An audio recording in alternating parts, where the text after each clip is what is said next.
Local, live, late breaking. This is WESH 2 News at 11. Now on WESH 2. Breaking tonight, a packed Ariana Grande concert rocked by an explosion. We heard an extremely loud bang. It was really sharp. Panicked witnesses reveal the horror and chaos inside. There was just bodies scattered about everywhere. The rising death toll, evidence pointing to a terrorist attack. Breaking right now, a much quieter scene in Manchester, England, following the carnage at that concert. It's about 4 a.m. there. More than a dozen are dead after the explosion at the arena. This is being treated as a potential terror attack. WESH 2 Summer Knowles joins us now with the very latest in summer. Just an awful story out of England. Yeah, absolutely. 19 people are confirmed dead and at least 50 others were injured in what Manchester authorities are now saying they believe could have been a suicide bomb attack. It was just chaos. Chaos outside of one of Britain's biggest music venues. As American pop star Ariana Grande finished up a concert inside the Manchester Arena, witnesses say they heard an explosion. There was a bang. There was smoke coming up. Sorry, excuse me. There was smoke coming up through the steps, and everyone was just screaming and shouting, saying that it could be a bomb. Manchester police say the explosion killed 19 people and injured more than 4 dozen more, many of whom were seen bandaged, bloodied, and being helped out by others. There was just bodies scattered about everywhere. Right now, investigators believe a suicide bomber may have been to blame and are treating this as a terrorist attack. There was blood and people's shoes and handbags and bits of food and phones, and it was just mad. It was just crazy. And tonight, literally just moments ago, Ariana Grande herself tweeted a statement simply saying, "Broken from the bottom of my heart. I am so, so sorry. I don't have words." Meredith? Summer, now the Department of Homeland Security is reacting to the devastating blast there, saying that they are ramping up security. At this time, we have no information to indicate a specific credible threat involving music venues in the United States. However, the public may experience increased security in and around public places and events as officials take additional precautions. We will continue to follow developments with this story throughout the night. Look for any updates anytime at WESH.com or the WESH 2 mobile app. Plus, we'll have the very latest details on WESH 2 News Sunrise starting at 4:30 a.m. Stormy weather continues to linger across parts of Central Florida at this late hour, and it's likely responsible for major traffic trouble on I-4. Westbound here at Maitland Boulevard is shut down due to a wreck. Same thing on the same side of the highway at Orange Blossom Trail. A long line of stormy weather still pushing off the coast right now. First Alert Chief Meteorologist Tony Manolfi joins us now, tracking these nighttime downpours. Huh, Tone? You know, we needed this rain. That's the good news. The bad news is there's a lot of liquid on a lot of roads, so we really got to be careful. Let me highlight this for you. I want to show you how things are finally beginning to wind down here as we take you towards I-95 and I-4. Still a couple of light showers out there, but let's begin up north. Seeing some showers redeveloping now just to the west of Daytona Beach. So watch your travels, LPGA Boulevard, down to the south and east, over towards Titusville, the 402 there. Again, a couple of light showers, and then farther to the south, rain kind of not getting as far south as Cape Canaveral, unfortunately for them. And then as we work our way west here, let me show you Orlando. You can see the rain back towards John Young Parkway, over towards Winter Garden. This is all beginning now to lift back to the north and the east. We're losing the lightning strikes, but the big story today,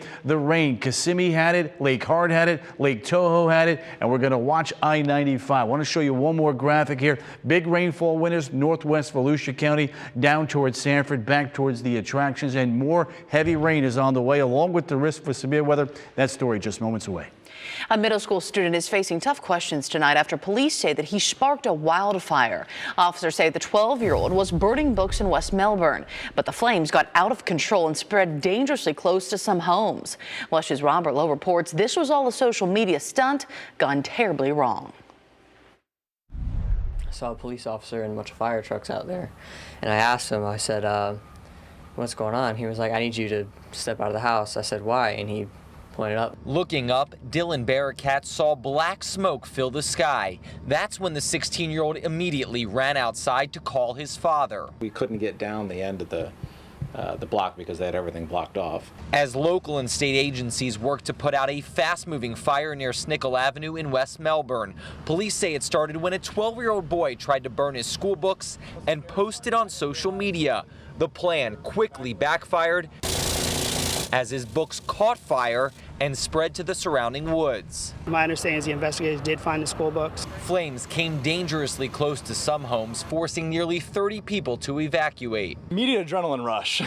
So again, the blood starts pumping, and I try to make it home as quick as possible. And Andrew Williams was at work when his wife told him the news. Williams quickly rushed home to rescue his pets. Went over to my sister's house and kind of hung out until everything kind of chilled out. It took 3 hours for firefighters to fully contain the flames. In the end, 15 acres destroyed, but no homes were seriously damaged. Staring at their backyard, George and Dylan Barracat say they're thankful it wasn't worse. I was a little nervous, wondering what was going on. I didn't think it was that close to us. Police say the boy may be charged with multiple felonies, including intentional burning of land. Reporting in Brevard County, Robert Lowe, WESH 2 News. Happening now. After more than 17 hours, the SWAT team remains locked in a tense standoff with one man in Daytona Beach shores. As police moved in, families were forced out, and they're still waiting to go home. The drama began around 5:30 this morning at townhomes on Sea Oat Circle in Daytona Beach shores. WESH 2's Adrian Whitsett is nearby. And Adrian, any sign of the guy yet?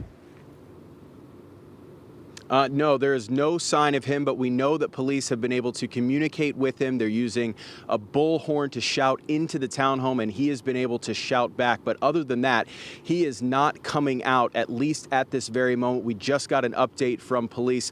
But in the meantime, A1A is still shut down. It's lined by law enforcement right now. As you mentioned, this has been going on since 5:30 this morning. They call it status quo for the time being. The man is still inside of that townhome as he's been.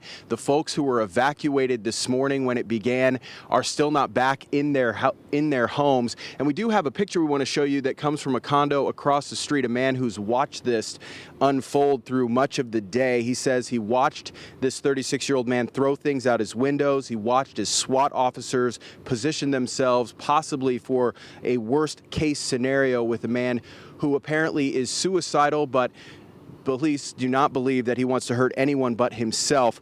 We heard the distinct sounds of tear gas being sent into that townhome earlier today. We're told just a few moments ago that the new SWAT team, or the new members, decided they didn't want to do much more of that still tonight, but it could be a possibility going forward. The public safety director here in Daytona Beach Shores says, again, they don't believe the man wants to hurt anyone but himself. They just want to get him help.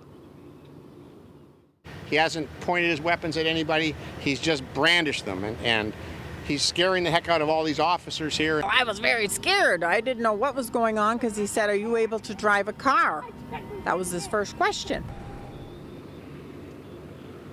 And the question tonight really is just how much longer this might go. They just cut power to the man's townhome. And when I asked the sergeant whether or not they were going to force entry or just wait him out, he said that's something they just can't answer at this time. We, of course, will keep you posted. For now, live in Daytona Beach Shores, Volusia County, Adrian Whitsett, WESH 2 News. Also breaking tonight, new allegations racking up against President Donald Trump. NBC News is reporting the president asked top intelligence officials to publicly deny reports that his campaign colluded with Russia. This latest report comes as the president continues his first overseas trip. NBC's Kelly O'Donnell reports. It has been a day filled with history, framed with pomp and ceremony and serious religious observation as well. But surprise is probably what defines the day when Benjamin Netanyahu, the prime minister of Israel, spoke to reporters without being asked a specific question, saying that the intelligence relationship between the United States and Israel is terrific. That seemed to prompt President Trump to add something of his own. Just so you understand, I never mentioned the word or the name Israel. Never mentioned it during that conversation. They were all saying I did. So you had another story wrong.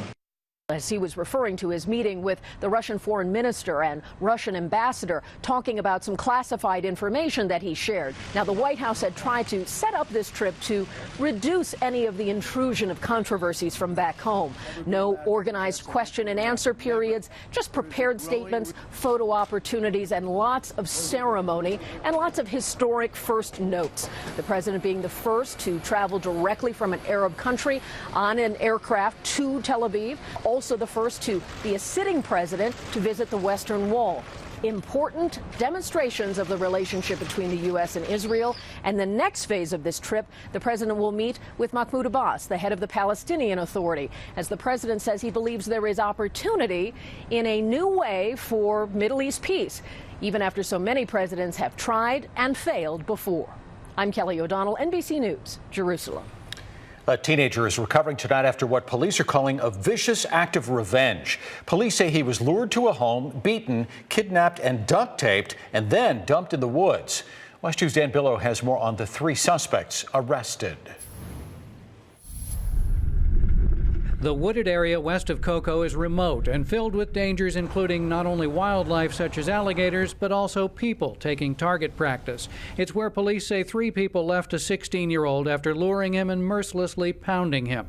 No one deserves a beating like that, and being left out there with no clothing, no water, nothing. You were arrested in this case for child neglect. Police say Crystal Kirkpatrick was the one who lured the 16-year-old to a home in Cocoa yesterday. Once there, police say Lindsay Kirkpatrick and Oakley Doughton beat him to a pulp. Police say the 3 believed the 16-year-old had stolen money from them. Missing money is no motive to endure what that child endured. It's a very, very sad, disturbing story. Police say after suffering a beating that dislocated his shoulder, the teen was duct taped and thrown into a truck. A police report says he knew this was not good, and all he could think about while being scared was jumping out the window of the truck to escape. But police say he was beaten again and left. The victim says he spent all night in the woods in nothing but his underwear, and he told police he walked out in the morning to find help. Police say the teen is now in the care of state caseworkers. In Cocoa, Dan Billow, WESH 2 News. The family of the teenager hit and killed by a Sunrail train is turning their pain into purpose. Balloons and stuffed animals mark the spot where Marquise Kilpatrick died Friday evening in Sanford. Investigators tell WESH 2 the teen was walking his bike across the track near Crooms Academy when he was hit. Signs say no trespassing, but neighbors tell us more than a dozen people cross these tracks every day. The 13-year-old's family wants the city to take action and make this area safer. And there need to be something done about it because, you know, we don't want other kids to get hurt like that, neither killed or nothing. State officials tell WESH 2 News that they are considering installing a fence near those tracks. Florida transportation officials plan to meet with Sanford's mayor in July to discuss railroad safety. Heartbreak leads to horror when police say a man shot and killed his ex-girlfriend's new boyfriend. Detectives are looking for Jeremy Harrison. They say he killed 26-year-old Frederick Thomas of Ocala over the weekend. Leesburg police were called to the Willow Drive apartment complex around 9:15 Sunday morning. The accused gunman's grandfather says he hopes Harrison will turn himself in so he can tell his side of the story. I just hope, you know, he turn himself in, and I know he watching and listening, and he will. If you have any information about this case, contact Leesburg Police. A shocking series of discoveries during a double murder investigation in Tampa. Police say 20-year-old Devin Arthurs held an employee and 2 customers at gunpoint. He then allegedly claimed that he killed his 2 roommates. Arthurs reportedly told officers that he recently became Muslim and said that the 18 and 22-year-olds were neo-Nazis. He said that they all shared some sort of a neo-Nazi worldview or belief until he converted to Islam. He said that he converted to Islam and that they did not respect his religious views. Police say they found the bodies of the victims and bomb-making materials. The FBI has now joined the investigation. His roommate, Brandon Russell, has been arrested in connection to the explosives. A smell in the sky sends 4 people to the hospital. Airport leaders say passengers became sick from a putrid stench on a flight from Orlando Sanford International to England. The airline involved is called TUI, and it's based out of Brussels. The plane had to return to Sanford Airport 45 minutes after taking off.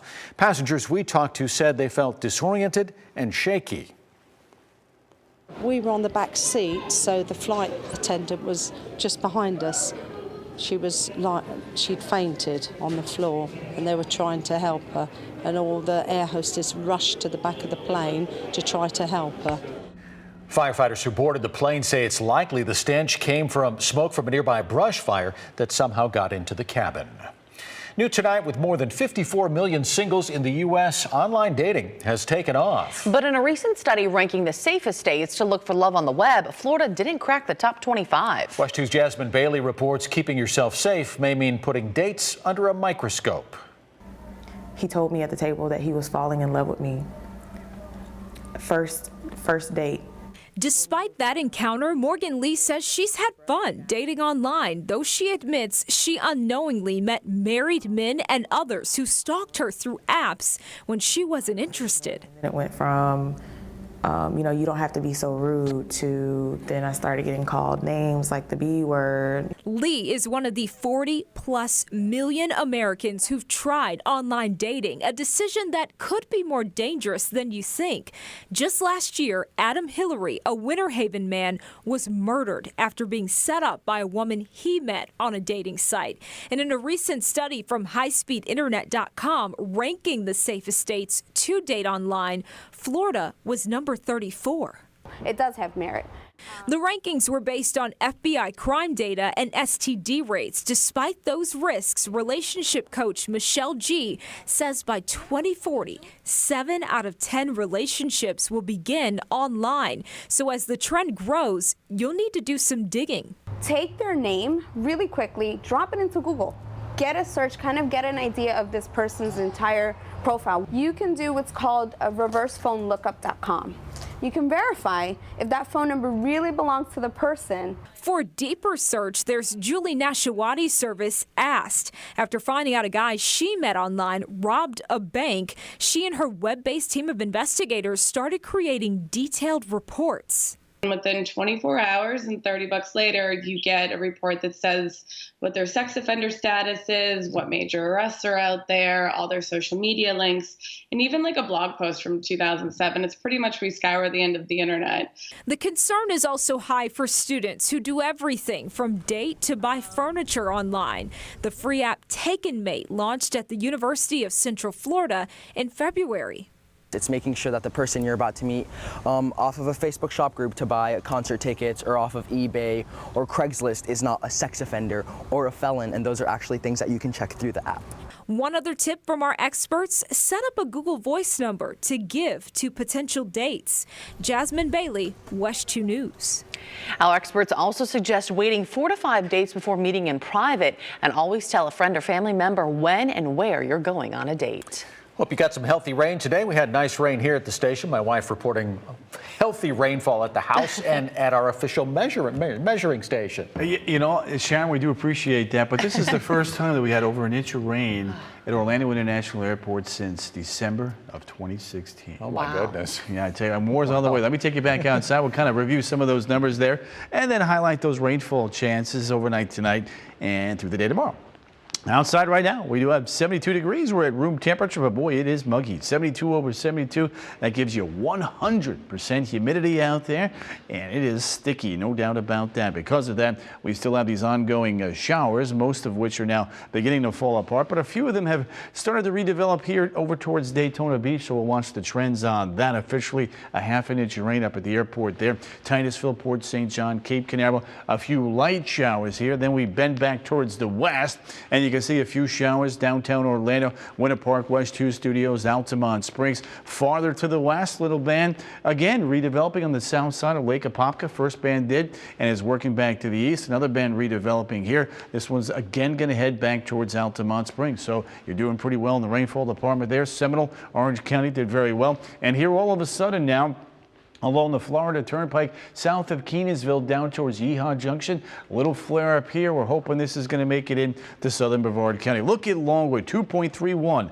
inches of rain. Springs Landing, over 2 inches of rain. Windermere, over 2 inches of rain. The last time we had over an inch of rain at Orlando International Airport, you've got to go back to December the 19th of 2016, 154 days ago. Bye-bye rain, at least for the overnight. After about 2 o'clock in the morning, temperatures are going to hold steady in the low to the mid 70s. You take a look at those morning lows. 70 in Ocala, 70 Daytona Beach, 72 back towards Melbourne. The setup for tomorrow, a little bit drier than today. We're not going to have those deluge of storms in the afternoon, but we will have a few of them out there. But overall coverage is going to be a little bit lower tomorrow than where it was today. Upper 80s up north, 90 to 92 Orlando.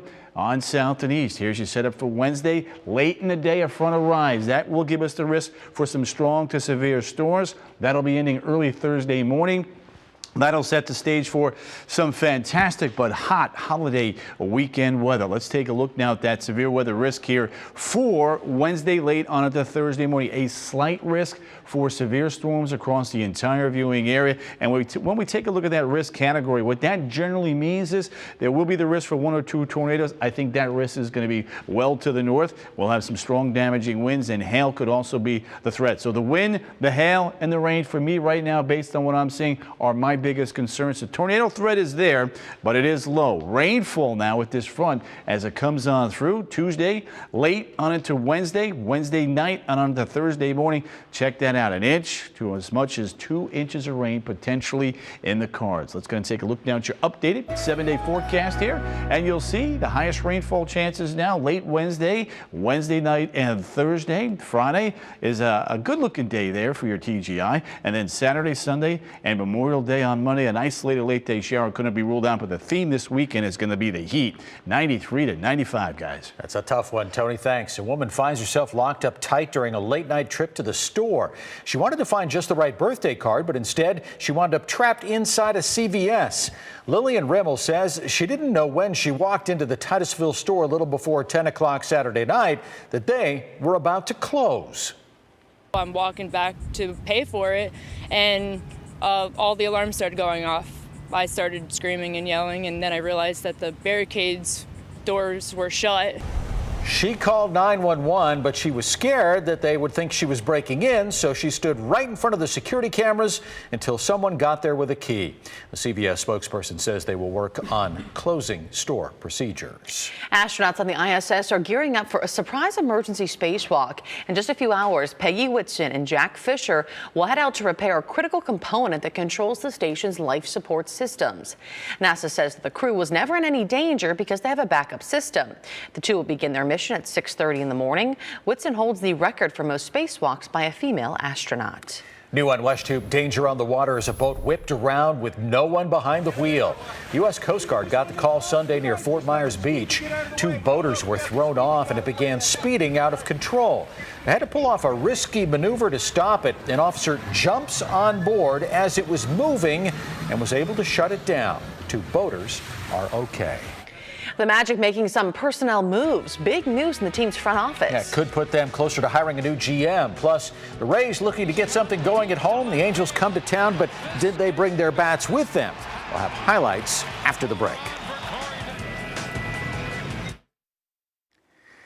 Developing news from the Orlando Magic front office. It appears the team is making an off-season, off-the-court move. League sources say the Magic hired Toronto Raptors general manager Jeff Weltman as the franchise's president of basketball operations. Weltman will then hire the team's new GM. As the UCF Knights roll into the baseball conference playoffs, the team is being recognized with some top honors. First-year coach Greg Lovelady has been named the American Athletic Conference Coach of the Year. His Knights were 7th in the conference's preseason poll and ended up sharing the league title. Knights hurler Robbie Howell took home the hardware for Pitcher of the Year. He's the only starter in the conference to go undefeated. And first baseman Rylan Thomas won Rookie of the Year, leading the team in home runs. Knights look to make their postseason dreams come true this week. They take the field tomorrow in the AAC playoffs against 8th-ranked ECU. First pitch is set for 7 p.m. in Clearwater. Tampa Bay Rays looking to get on track in the AL East. The Los Angeles Angels in town tonight, start of a 5-game series. Tampa Bay Bucks rookie O.J. Howard on hand for batting practice and kind of whiffs on the first pitch there. Angels Cameron Maybin takes off, stealing second. Rays Derek Norris commits the throwing error, advancing Maybin to third. He would eventually score on a sac fly. Bottom of the first, Corey Dickerson hits a high fly ball deep to left center field for a solo home run. That ties the game at 1. 2 batters later, Logan Morrison jacks one deep to right center. It is gone. Rays up 2-1.